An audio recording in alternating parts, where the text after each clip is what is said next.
exactly 9. We're about to go 10 after the R6 on the Mighty Metro FM. Thank you so much for choosing and joining us here. I am here. Fear not. We are here. It's an interesting show today, and I'm looking forward to it because we're going to go to Nigeria. The Nigerians, even at the beginning of this year, when we spoke to Oma Akatugba, he said, hey, man, guys, South Africa is not where it should be. South Africa is not the team to watch out for. Even the qualifications for the World Cup were questioned. So we're going to go to Nigeria, and we're going to speak to Oma again because Nigeria have now played two teams that are seen as minnows, Lesotho and Zimbabwe, and they failed to beat both. But also, here's the big story breaking, and we're hoping that we can get someone in the Zimbabwean Federation to speak to us because Zimbabwe cannot play their home games at home, right? They can't.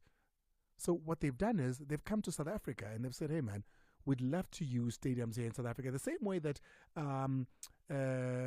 Namibia uses ASEAN. I think Lesotho as well uses Eswatini. You know what I mean?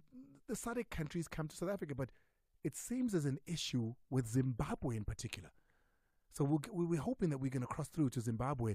We're making calls now to hear what Zimbabweans think. Why is it that they can't come play their games here? They're complaining about us South Africans and what we've done as far as not allowing them, in their own words, to play here. So we're going to be doing all of that, but crossing to Nigeria as well. It seems Nigerians are unhappy with their current coach and their current team. Oma Akatugba is going to be talking to us. And also, we'll go speak to Ademola Olajire. Ademola Olajire is the Director of Communications at Nigerian Football Association. Let's take a break. When we come back on the other side, we'll get straight into it. Welcome. Remember, 1845, we'll take your calls and voice notes. It's exactly 13 after the hour 6 on the Mighty Metro FM. Joining me now on the air is Ademola Olajire, who is the Director of Communications at the Nigerian Football Association. Ademola, thank you so much for joining us and welcome to the show. Thank you very much. Happy to be on the show this evening. But let me first make a correction. It is Nigeria Football Federation. All right, fine, Nigerian Football Federation. Thank you so much for helping us there. Mr. Olajire, when you take a look at what Nigeria have done in the qualifiers for the World Cup so far, I'm pretty sure, very much like many Nigerians, you are not happy at the moment. There's a lot of Nigerians here in South Africa who listen to the show as well, who wanted us to get you on the air, because when the draw was done, Nigerians celebrated, saying they were the utmost winners in Group C, that this was an easy group. 2 matches later, you've only been able to get 2 points from teams that are somewhat regarded as minnows, really. Yeah, I must start by saying yes, Nigerians are not happy. Definitely, as you said, when the draw was done, people saw this as, yes, it's not going to be too difficult.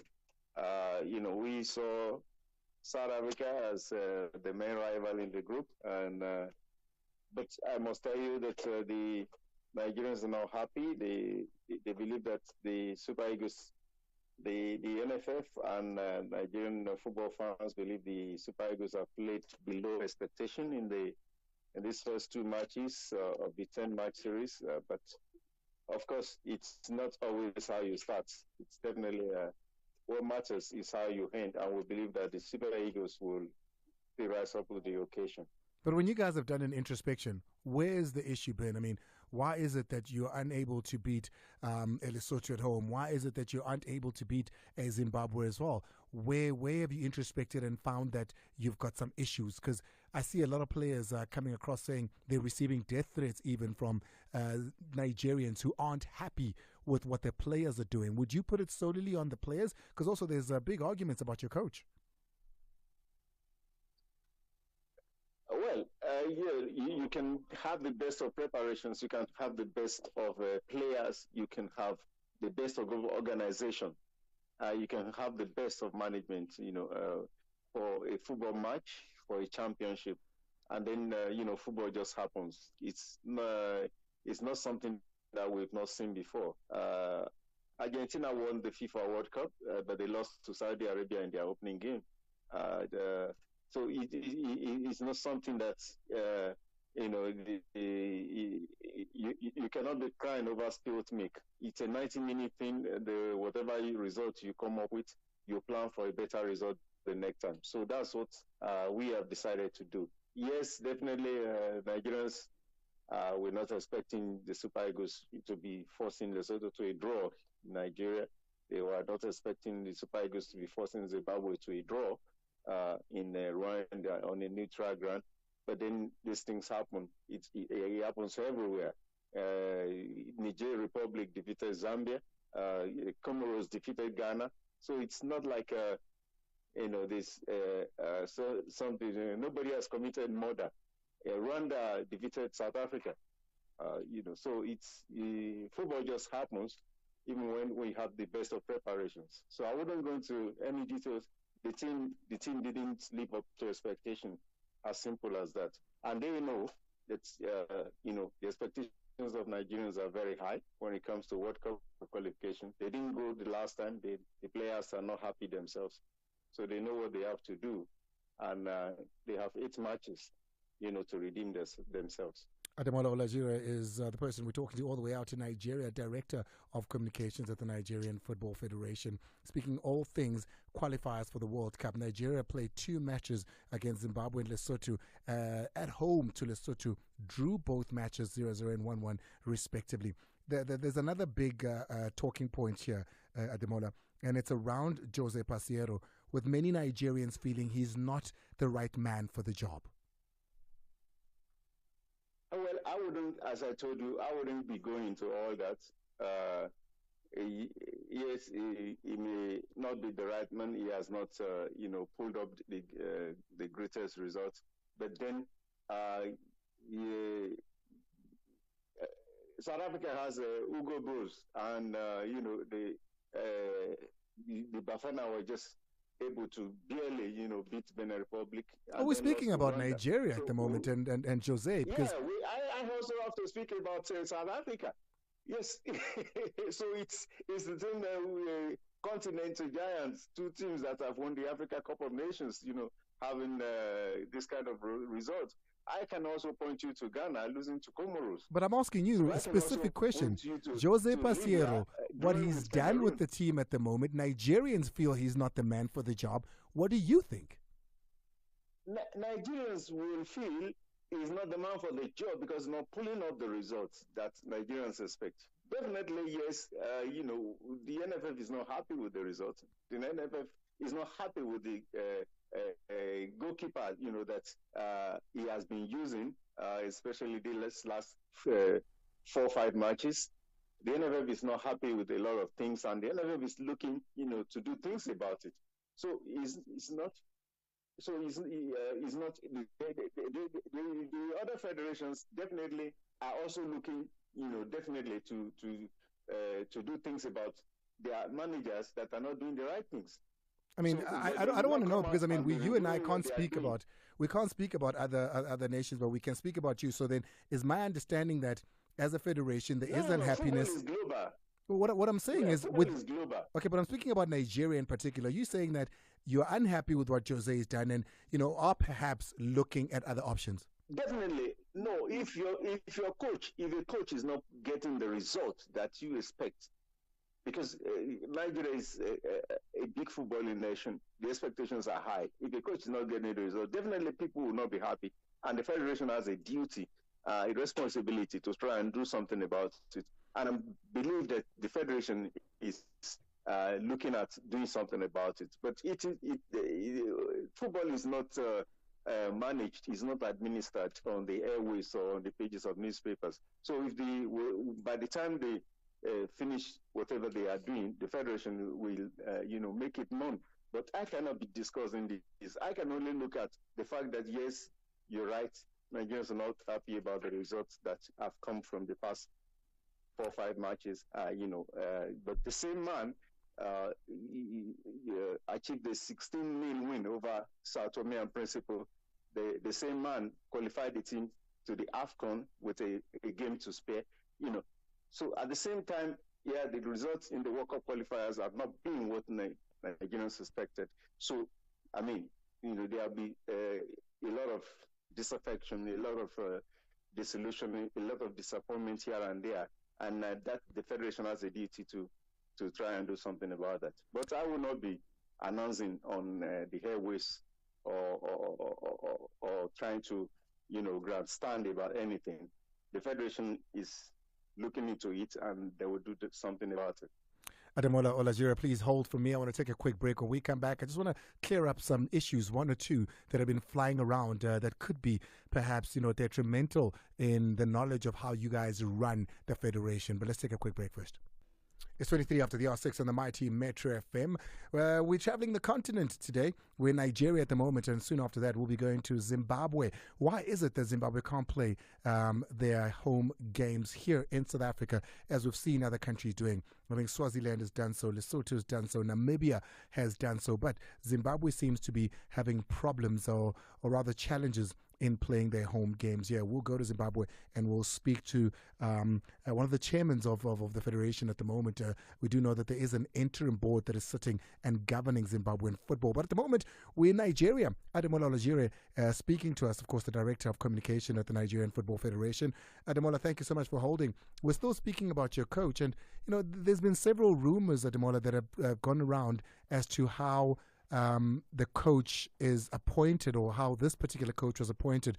As I would know football, it will be the federation that seeks to appoint a coach, finds a coach, and employs the coach. Has this been the same, or as the rumors have been going, is the involvement of the sports ministry that directly appointed your coach? What are the rumors that you have heard? That the sports federation, that the ministry, and these are things that are on the internet. And I just wanted to clear it up and get it out there. Let me clear up. Let me clear up that issue. That's a big lie. The ministry did not appoint Jose Pesaro. I've been in the federation for a number of years now, and I can tell you that he followed the process, and I can tell you the ministry. The ministry was being briefed on what was being done. So all along, it came down to the federation to appoint a coach, and that has always been the case. And I can tell you that yes, this coach, Jose Pesaro, was appointed by the Nigerian Football Federation. 100%, and I'm glad we got over that. And then the other one, Ademola, is around the coach's payment. Has he been receiving his monthly payment due to him as per the contract that you have with him every single month, or are they perhaps monies that are outstanding in his payment? The issue of payment of a coach, salaries, wages, they're captured in a contract between the federation and the coach. It is not a public document. I'm not asking to say how much he's getting paid. I'm just asking if he's been getting his money. No. It is between the coach. It is between the coach and the federation. But Ademola, confidential clauses. If he's getting his money paid, for you to say yes, he gets paid every month, that does not violate any bridges of the contract in any way. Well, what is the interest of anybody, any third party, in whether the coach is paid? If the coach is not paid, he will walk out of the employment. Then the answer should be simple: yes, he gets his money. Or he talks to his employer and says, "You pay me." So I don't understand if he has complained to you that he's not being paid. If he has complained to anybody that he's not being paid. So it is between him and his employer, whether he's paid or not. If his employer is on him and he understands with the employer, it is clearly between the two of them. I cannot be talking about that on the airwaves. The reason for this is pretty simple, Ademola. It goes to performance. We know that money is wages, salaries is the reason why we do the jobs we do, and when there is issues there, they pour out into what we do.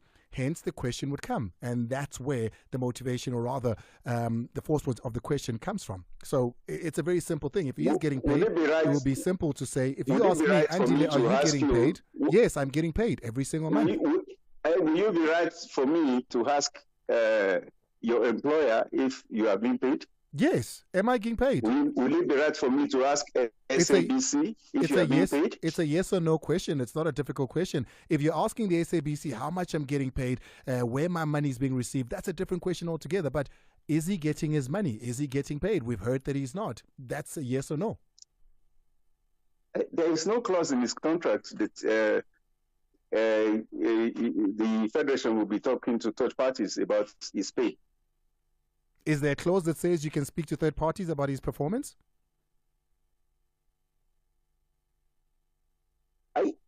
Because you Of did. course, that his performance is open. No, but then is there a clause that says you can? There is no clause. Yes, you do. His performance is open to the world and can be analyzed. But his contract is not open. It's not a public document. That's what I'm telling you.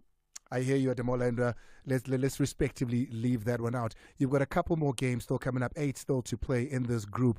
What are you guys having meetings to change things around, or are you giving the coach space to try and change things around? I mean, it's still early days to press the panic button, I would feel. Nigeria, a huge team.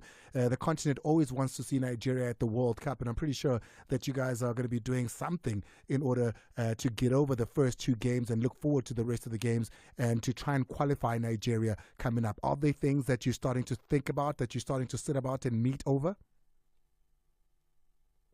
Nobody's pressing any panic buttons. I can tell you that we have a bunch of players who have ambition, who also have aspiration to go to the World Cup. After the match in Zimbabwe, they got themselves into a room and spoke to themselves. In that team, we have so many of them who have not been to the World Cup. And they've spoken to themselves earlier that they want to be at the World Cup. The goalkeeper has been at the World Cup. He has been at one World Cup.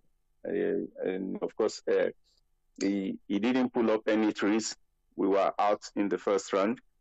Alex Iwobi has been there. Ahmed Musa has been there. We have so many of these other players who have not been there. And they're looking up to go to the World Cup. They also know what it means to go to the World Cup.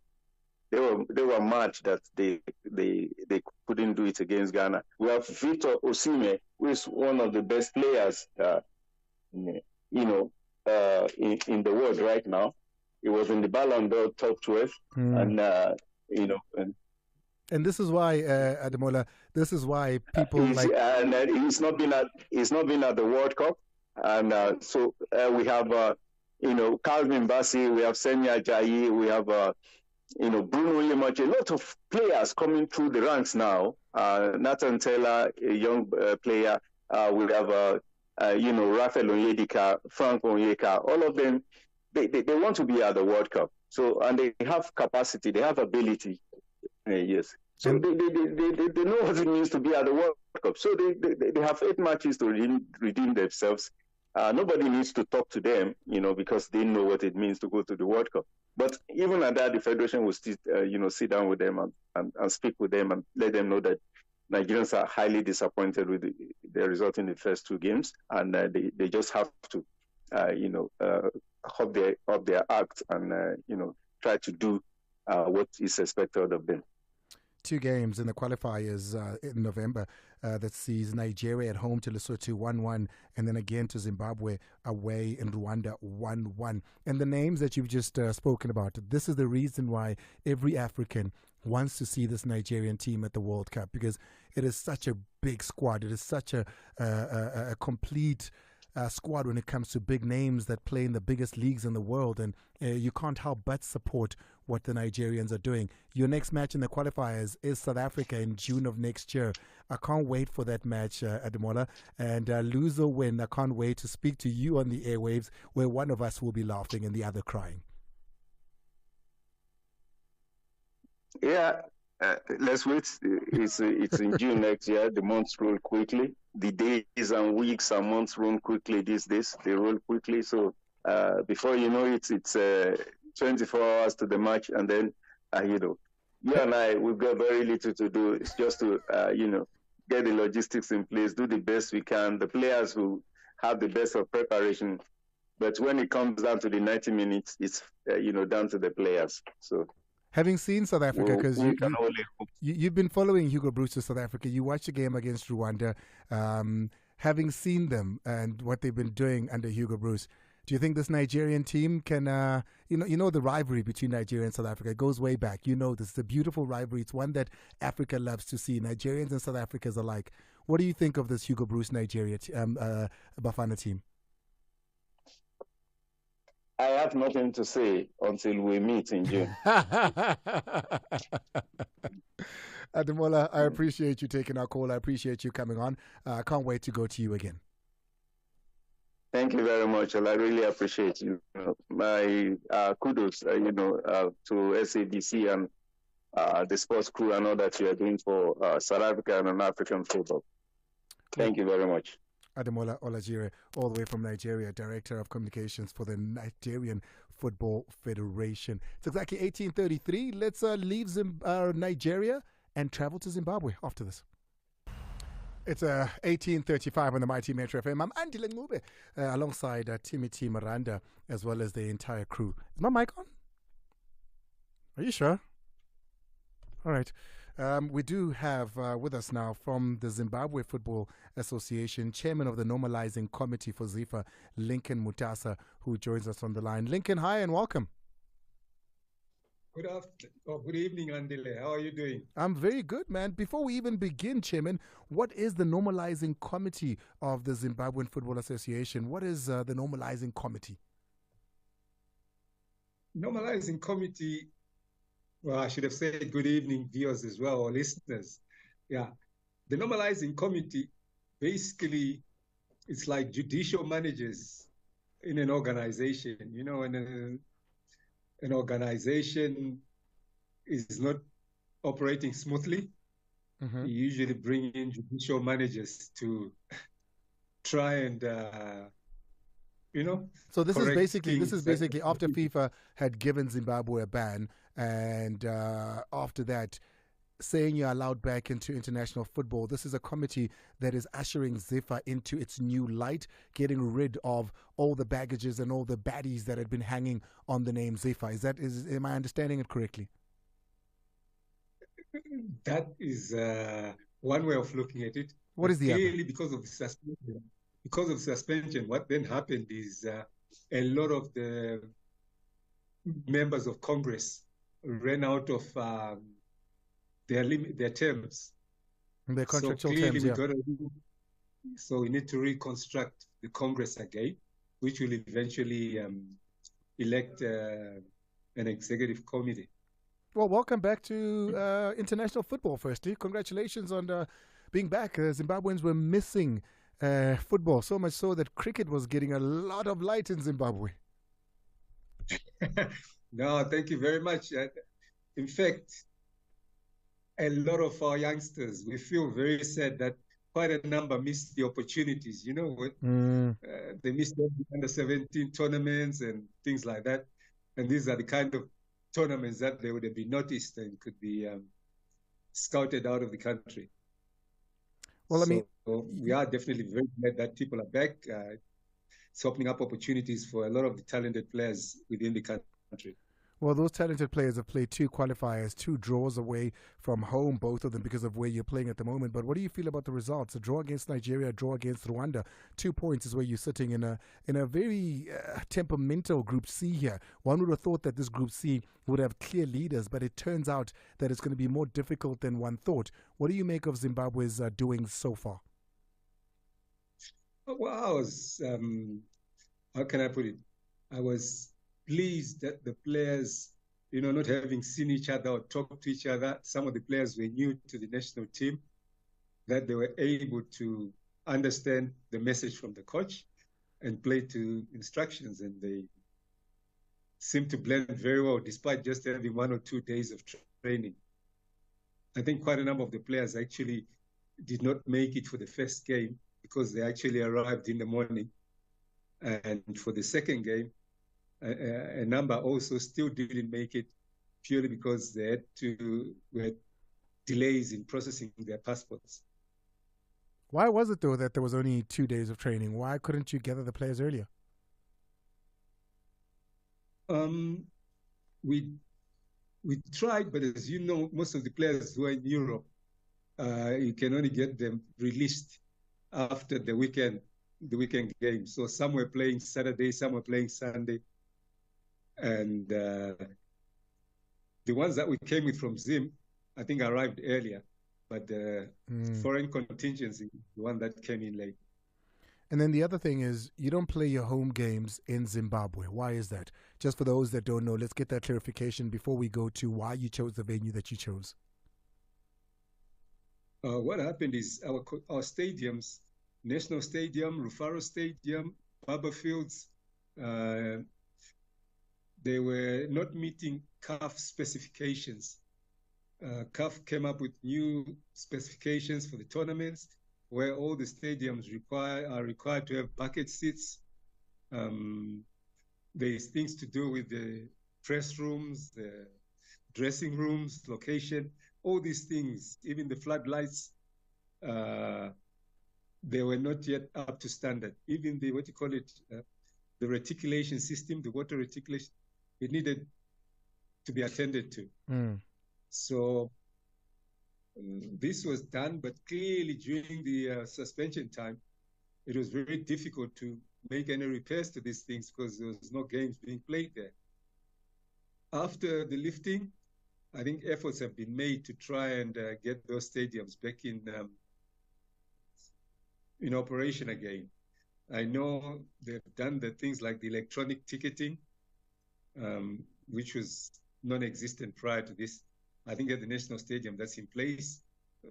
Boreholes have been sunk, and they're ready to operate or to improve the reticulation system. Okay, so you're working efforts on are being made. Yeah, things are being worked on. So in the meantime, but whether firstly, before we even go into the meantime, is there a goal as to when this is going to be done by? When Zimbabwe is going to be done meeting the FIFA standards so that you're able to play your games at home? Is this work that is currently in progress? How long do you foresee it? Well, if it's a matter of just getting these stadiums back into operation, we're hoping by the time of the next match days, match day 3 and match day 4, we would love June of to be next able year to play. Yeah. Okay. So now you don't play your home games at home. You've been playing them in Rwanda. One would think that neighboring South Africa would be your next better choice. The stadiums here, more than one, are FIFA qualified. They is, since the 2010 World Cup, immense stadiums and just infrastructure, hotels, all that you would need here in South Africa. Why would you go to Rwanda? Our brothers in Zimbabwe, in Botswana, Zambia, and South Africa. Lincoln, just hold that for me. Just hold that for me. Well, that brotherhood, hold on to it 2 seconds. I need to take a very quick break. When we come back, I can't wait for the answer. Jeez, these interviews are rather lengthy. Timmy looking at me like, hey, the caller. The calls are still coming to me. Lincoln, you're still telling me, why aren't you playing your football, your home games and this important qualifiers for the World Cup, where Zimbabwe seems to be, doing well? 2 games so far, no loss, 2 points in a very tight group. Why are you not playing them in South Africa, which is your neighbor, closer to you, and I can imagine maybe even a little bit less expensive than going all the way to Rwanda? As I was saying, all our brothers from neighboring countries, Botswana, Zambia, South Africa, they did offer us the facilities, but for one reason or the other, we could not come to terms. When we talked about Botswana, they could avail the stadium for us on the 16th, which was not gelling with the days that we wanted to play. With South Africa, I think Polokwane municipality actually offered us the stadium, but for us, that would have been very expensive because the minute we don't play in Harare or Zimbabwe, we are actually onto a loss financially. As far as Orlando was concerned, we were given a quotation. I know FMB wasn't available. There was some race going on the day. We didn't manage to, they had also offered us Durban, but again, for us, that would have been very expensive. You see, what happens is our first game was actually against Rwanda as an away game. So for us, it made sense to put in that expenditure of flights for one trip and then stay put and then play the next game there, rather than for us to have gone to Rwanda, come back to Harare, then book another flight to Joburg and maybe a bus to Polokwane and things like that. That would have just piled up costs for us. So just staying put in Rwanda minimized the airfares for us. And as you can imagine, our players are coming from all over the place. Some are in Europe, some are in South Africa. It just made sense to remain in Rwanda and play our home game there. And then that was the reason. And then moving forward, are we going to be seeing you playing your home games in South Africa, or are you going to be making plans depending on what is most cost effective? I think most cost effective is the way to go. But for us, the premium is actually if we can get our home stadiums ready, because the financial implications, the support to the 12th man is very important, which we dearly missed in Rwanda. What do you think are the chances of Zimbabwe qualifying out of this group? We had a very good coach who I worked with way back in the 80s. His name is now late, unfortunately. May his dear soul rest in peace. His name was Obadiah Sarupinda. And his philosophy was always the ball is round and it's 11 versus 11. It can go anyway. So we are not fearing anybody or wanting to praise anybody. Not even the mighty Bafana Bafana. Who?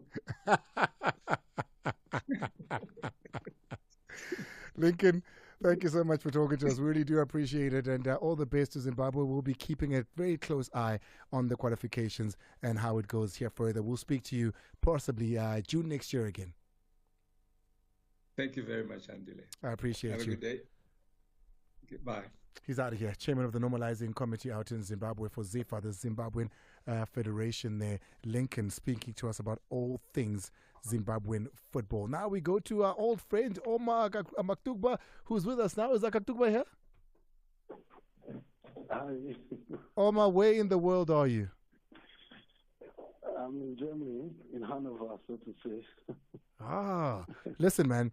I just spoke to the Nigerian Federation now. I was speaking to the Director of Communication, Ademola Olajire, and asking him how he feels about what Nigeria have done in the 2 games of qualifiers. He's a lot better than you. I've been seeing you spit fire. What are your thoughts on what Nigeria have done so far? First and foremost, Ademola Olajire is a staff of the Nigerian Football Federation, right? So he will try to do damage control and try to make things look good. But we all know that things aren't looking good. A country like Nigeria with top-level players scattered all over Europe cannot be churning out such below-par results. In 2 games against Lesotho and Zimbabwe, 2 countries ranked below 100 in the FIFA ranking table. Without being disrespectful, that is unacceptable. And of course, the mood of the nation says it all. People cannot just deliberately be unhappy. People like to be happy. If a team doesn't deliver the type of result that is expected, people will speak out. And that's what you see on social media. And as a journalist, objectivity is my watchword. And that is what I'm doing. What about those performances? I mean, is it that maybe Lesotho stepped up, Zimbabwe stepped up, or do you think the performances of what Nigerians were giving were not good enough? Is it Jose, the coach? Is it the players? When you look at it, you watch the matches, what is it about it that was unacceptable? Everything. Performance, application, coaching, formation, tactics, everything in general. The question about Lesotho or Zimbabwe stepping up, I don't think is the reason for the result. Because when you look across Africa, you will see that most of the big boys delivered. So why is it only Zimbabwe and Lesotho that have stepped up? As a team as huge, as big, as powerful as Nigeria, especially with the quality of players, when you juxtapose that with what Zimbabwe and Lesotho have, you would agree that it's a case of Nigeria not stepping up, not rising to the occasion. I mean, beyond the result, when you break down the game and analyze it critically, Nigeria didn't dominate. Nigeria didn't create a lot of chances. If you created chances and missed them, we would have said, okay, maybe it was a bad day in the office or 2 bad days in the office, which is, of course, not even normal. So it's a case of Nigeria not playing to its full or our full potential. Is Jose the right man for this job? I mean, many might say he's qualified the country. Before you land, no, unequivocally, but continue. Sorry for interrupting you. That's bad manners. No, I mean, you know the question. Let's get into it. I mean, Ademola will tell you about everything that he's done so far for Nigerian football and for the Nigerian national team. Yes. Is he the man for the job? Yes. No, he knows it as well because he's already applied for the job of the Zamalek coaching, of the coach of Zamalek of Egypt. What? Is that not disrespectful? Yes, he applied for the vacant job of the coach of Zamalek. The current coach of Nigerian Eagles has already applied for another job. Yes, and for of course, reasons are not far-fetched. He's been owed backlog of salaries, the working conditions are not too good. But again, he accepted a pay cut to remain the manager of Nigeria. He was earning 70,000 euros. He got to the point the NFL broke organization. That is documented. They don't have money. They told him they couldn't afford 70,000 anymore. He had to accept 50K. I mean, a manager that could accept a pay cut says a lot about his worth. He knows that he needs the job more than the job needs him. So he accepted a pay cut, and the result is what we're getting. And for Ademola Olajire, what he's doing is damage control, like I said, because they know that if they relieve him of his duties right now, they might pay a hefty compensation. And they are trying to avoid that because they are really, really in financial difficulties. How do you save Nigeria now? How do you put Nigeria back in the qualification? 8 games still to go. There's a lot still to play for. Yes, that's a very difficult question. I'm struggling to answer that question. I'll tell you what, we've got time because the next qualifiers are only in June. So when they do come, South Africa is your next opponent. Fantastic. And the good thing is that the AFCON in January will serve as an opportunity for the team to play together in a competitive atmosphere, which is good for them, to get them ready. And they will be in camp for almost a month, depending on how long they stay in the tournament. And that is more or less a training camp for the next round of matches, so which is a good thing. And now Osario's contract is hanging on his performance at the AFCON. So it depends on what happens. If he doesn't do well at the AFCON, he might most likely be fired, and which is looking more likely because these Eagles we have seen doesn't look like a type of eagle that will fly in Ivory Coast. And that for many people will be good because many people want this guy to be fired. As a matter of fact, if they could do it right now, I would be very happy because there's nothing that will be different. With him or without him, we'll get the same result at the AFCON. So I think the best time is to fire him now, get someone in who can start shaping a new Super Eagles that will go to the AFCON and then look forward to the next round of qualifiers. I think what we can do now is to fire the coach, get a new manager who comes with a fresh idea, new approach, and maybe new set of players. So sometimes you need to change the personnel to get a different result. Otherwise, you keep getting the same result because the people you keep calling will feel like they are in control. There's no competition. They come and do whatever they like and they go. So a change of personnel, starting from the manager, can make a lot of difference. Oma, we'll speak again just before June because it's South Africa versus Nigeria. It's me versus you, my brother. That day, you are not my brother, you're my enemy. Looking forward to it. Thank you so much. Love you very much, Oma. Thank you for everything. Please pass our love to Lionel as well. It's Oma Akatugba coming all the way from Germany there. Thank you so much for doing this. Today was a packed show, guys. It really was. Nigeria, Zimbabwe, and Germany is where we went with it. And now let's go to Gareth. Gareth now joins us, of course. Gareth Flask is the full racing marketing manager, as I guess. You can look it up on Sport at 10 this evening when we're speaking about the Betway Summer Cup. Gareth, hi and welcome. Hi, Andile. Thanks very much. Good to be on the show. You know, it says here that it's a 131st edition, but I know for a fact that it's a 136th edition of the Betway Super Cup this coming weekend. The Summer Cup is an exciting time in Johannesburg. Durban normally, has the horses there. They've got the horses in Cape Town, but this is the biggest and most important one. Yeah, absolutely, Andile. You know, other cities have got beaches, some have got mountains, but we've got gold, and that's exactly what we're gonna show off on Saturday afternoon. The 136 running of the Betway Summer Cup, and I tell you what, I'm actually on my way back from the course, looking in fantastic condition. We're into some great weather, some on the card. There's 10 races. You know, and we've got fantastic partners in Betway as well. And we've got some surprises in store that comes out of the team.